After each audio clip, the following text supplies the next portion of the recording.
Lafiya kalau. Lafiya kalau in mata. Alhamdulillah. Yanzu gidan kaza ne. Ira mai sai da kifi. Shi nake bi bashi. Kuɗi na naira 25,000. 25? 25,000. Mu je gurin Iro ya baki kuɗin ki. Yau za ki ganin shi masa mutunci akan haƙƙin ki. Mu je. Yawa mu je. To. Gashi nan. Bashi na nake bin sa. Wallahi ya biya ni bashi. Ba zan hakura ba. Tsaya. Ki tsaya mana. Kin kira ni muku masala ko? To masalan zo muku. Ka taso ka ta abin da zai faɗa mana. Kai Iro da kifi. Iro mai kifi. Baka da mutunci. Baka da mutunci. Yarin nan bai Allah ta yi kokari. Ta yi kokari. Ta ara maka naira 25,000. Haƙi biyan ta bashi Iro mai kifi. Allah zan mare ka. Ni unguwa ta bana shiru. A biya ni kuɗi na. Iro mai kifi. Kowa za ka yi kawo Iro ban zauna ba. da girman kai Ba zan zauna ba. kamata ka tsaya ana kana A unguwa ta bana son tashin hankali a unguwan nan. Kullum kada zuwa bacci nake kewa unguwan nan da zaman lafiya a unguwan nan. Ba ma mu zauna ba. ka samu ne zauna ki abuwa da Idan nake bi da girman kai Allah zan maka bahon gurba. abuwa da ga wajen zama a kullum Ai masa. ga wurin zama da kai 25 wasa da Iro mai kifi. ga wurin zama da kai Je zauna. samu ne Zauna.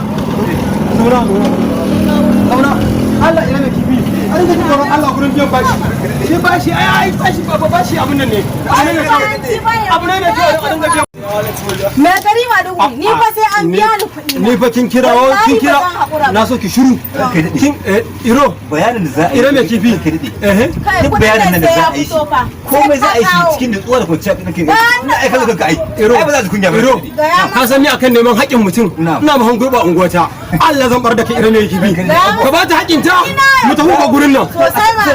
ko ruwa baka sha ba dan kifin da zai ga ai sai abin da Iro zai biya ne Iro kuɗin muke bukata Iro Kuɗi na ya fito. To. Je ka lalubo su ka kawo. a dole ne ba ki kuɗin ki Allah Iro mai kifi ranka dai ai wannan Allah Iro saka ya kuɗin yau Iro ai dan mai sauki da nake ne insha Allah haɗa aka kawo mata kuɗin ta mu tafi ranka dai ai Iro ranka dai kana ɓata lokaci ba Allah ya taimake ka ranka dai Allah ina haɗa ka Ai bari ya tattaro kuɗin nan. Tattaro su da lungun nan. ranka dai Ka tattaro a kawo kuɗi na. Yau kuran wannan ku ba sai an haɗa ba. ranka dai inda ka zo kanka ranka dai komai za a shi a ba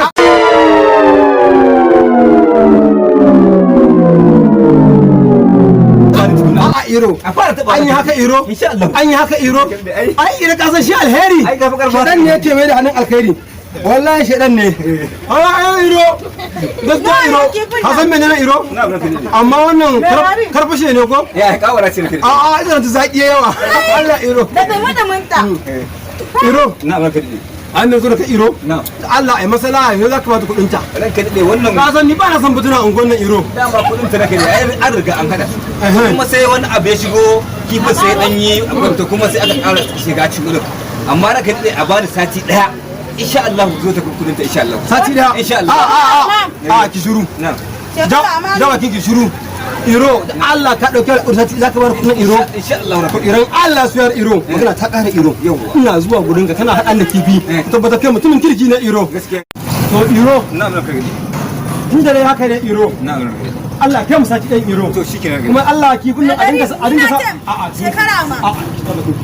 ina kuma gurin a masalaha ai ni akwai masala Iro a dinga sa baidan reko so da wallahi kifin nan wala na ƙara masa da Iro na ƙara masa da Iro yawa Iro sai an jima Iro Ina yin baran ba ne? a'a zo mu tafi kenan bakin kagurin mai ungo yawa za mu tafi Iro mai kibi sai an jima fa sai an jima Iro da nake nake wannan ai sai aka waya hadda wani kuma abin nan kuma hadda wani kunshi daban Allah sarki Iro sati nawa ka dauka ba Allah ya to Iro na ƙara maka biyu akai dan na fi son zaman lafiya unguwa ta ba na son fitina Iro Allah hore a biya Iro